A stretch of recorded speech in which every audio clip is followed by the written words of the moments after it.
Hey up lads, just before we get into today's video, I just want to say I'm sorry this video has come out so late, but the reason is currently we've been having a bit of a heat wave here in the UK, and working in an unair conditioned log cabin is very hot. I've currently got a fan blowing and the door's open and the thermometer on the wall is reading 102 degrees Fahrenheit. So apologies that this video has taken so long to come out, but here it is. Enjoy, everybody. Disclaimer: all of the equipment by PXN in this video was sent to me by PXN for testing and review. However, this has no effect on my opinion or what I say in this review. I do not receive money from PXN, nor does PXN have any influence on what is shown or discussed in this video. My opinions, thoughts and findings are my own. With that out of the way, enjoy the video.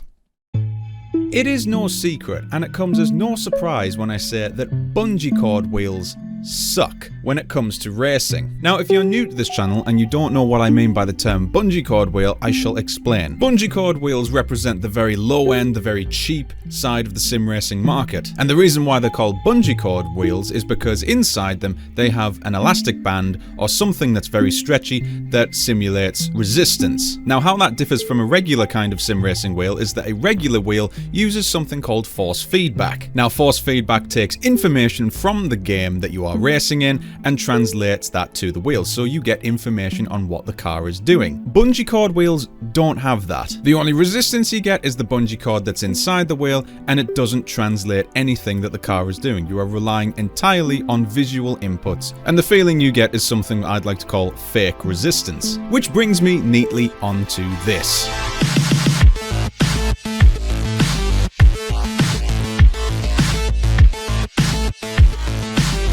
PXN V9. Now, two things greatly caught my interest when it came to reviewing this. One, the price tag, and two, what you get with it. We'll start with that price tag. The price starts at around $200.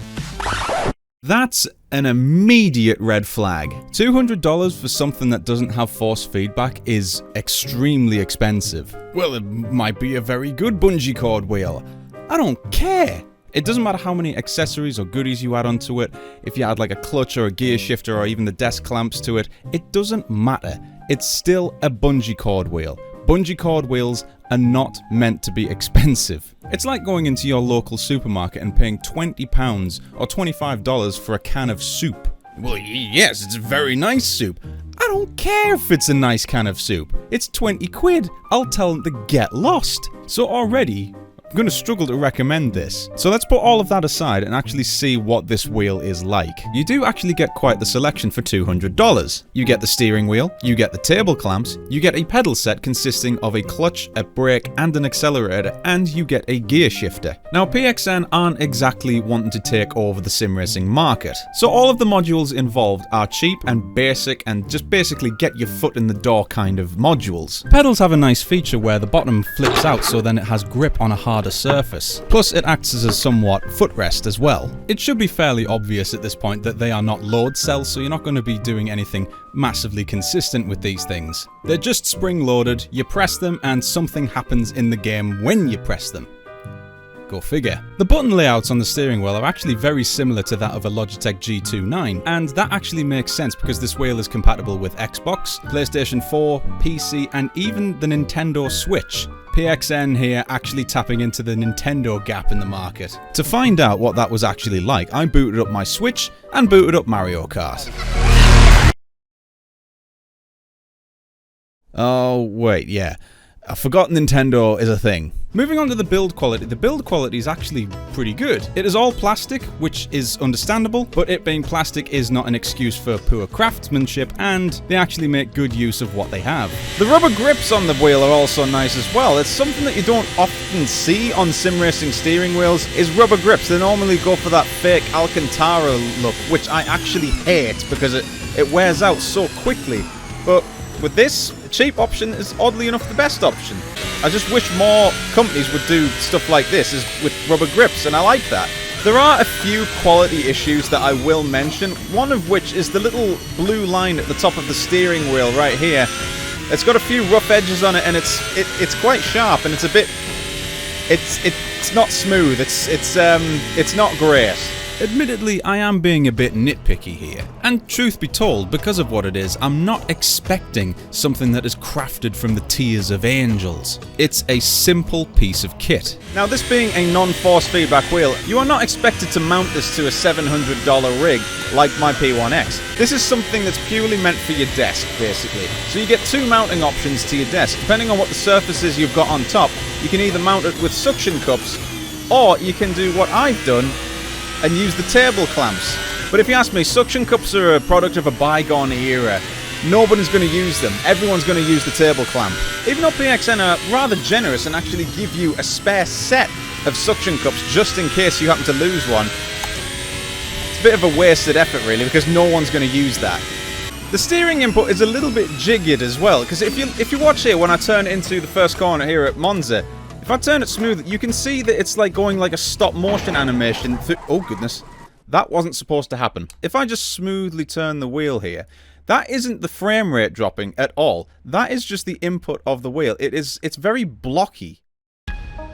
Now, truth be told, when it comes to using this steering wheel, I have actually had quite a bit of fun using it, but that is more of a novelty than anything. Now, it should be said that having fun is different from having something good. I may be able to have fun in Assetto Corsa Competizione, but that does not mean I'm going to necessarily be good in Assetto Corsa Competizione with this product. I am going to give it praise, however, for its build quality. While it's nothing magical, it's simple, and it works, and it doesn't feel like it's going to rattle itself to pieces. And this wheel is actually rather stylish. While it's no beautiful piece of equipment like the Moza R9 White, it is elegant.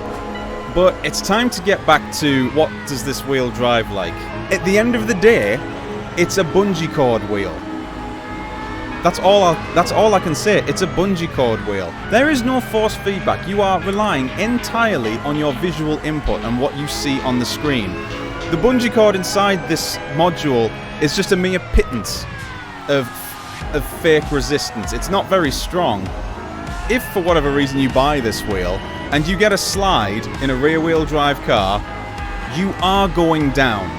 There is no question about it. If you save it, it'll be entirely based on either luck or visual input. This wheel is not for racing. It's just not. And while yes, this wheel actually isn't a bad looking wheel whatsoever, it's actually very tidy and it looks quite nice. It's a bungee cord wheel. This wheel isn't for sim races. The only reason I'd see people buying it for sim racing is if they didn't really do any research on what they were buying, or they were on a budget. But it costs £179. That's a lot of money for a bungee cord wheel.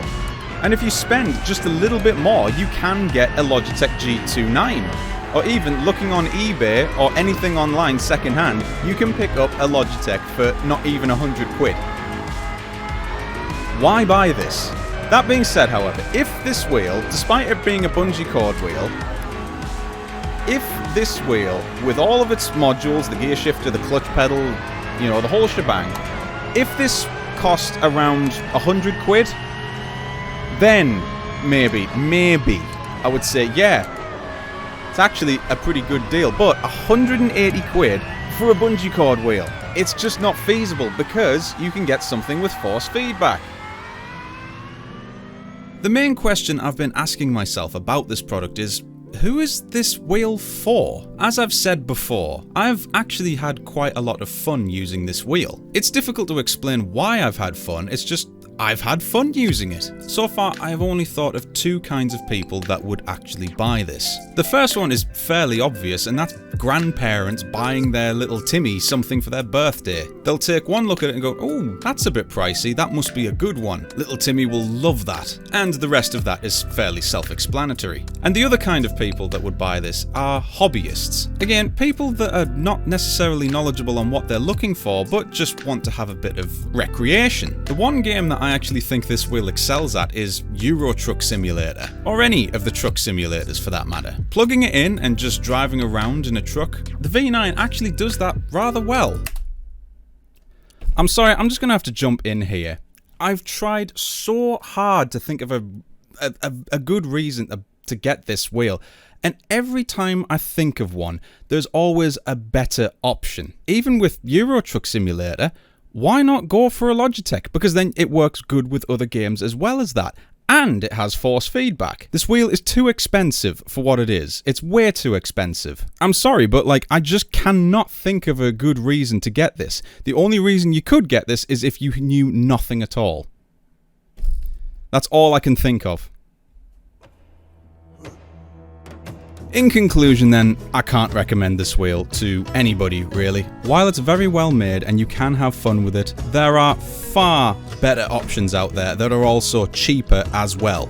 And that's as simple as I can put it. To reiterate something I said earlier, if this entire package cost maybe £100 at the very most, then it could be a reasonable kit for someone who's starting out. And that's pushing it, because £100 is the absolute max, I would say. But this costs £180, $200. No, it's a solid no. However, there is one thing I will say though, and it's got nothing to do with this wheelbase itself, but it's PXN itself. PXN are currently working on the V10, and as if my prayers were heard, it's going to be a force feedback wheel. A beginner's force feedback wheel that will be in competition with the Logitech G29. Now, depending on if they actually want anything to do with me after this video, I would actually like to review the V10. So if anybody from PXN are watching, I'm not giving up hope on you guys. What I will say though is scrap all of the bungee cord nonsense that you've got and start all of your focus on the V10. Force feedback is the most important thing. But at this moment in time, the V9, stay away from. Avoid. It's good quality and it's very well made, but it is too expensive. Anyway guys, if you have enjoyed this review, then feel free to leave a like, and if you're new here, I would really appreciate it if you hit that subscribe button as well. And I am going to leave a link to the product in the description below if you guys actually want to check it out. If you're interested in also supporting the channel, then why not check out the sponsors over there on the left hand side of the screen. Those guys provide for me all of the equipment that I use and the merchandise that you guys can buy, so you guys can get some nice Coyote Racing gloves or a nice jersey for when you go racing. But anyway guys, thank you so much for watching, and I shall see you guys in the next review. Have a good night everybody.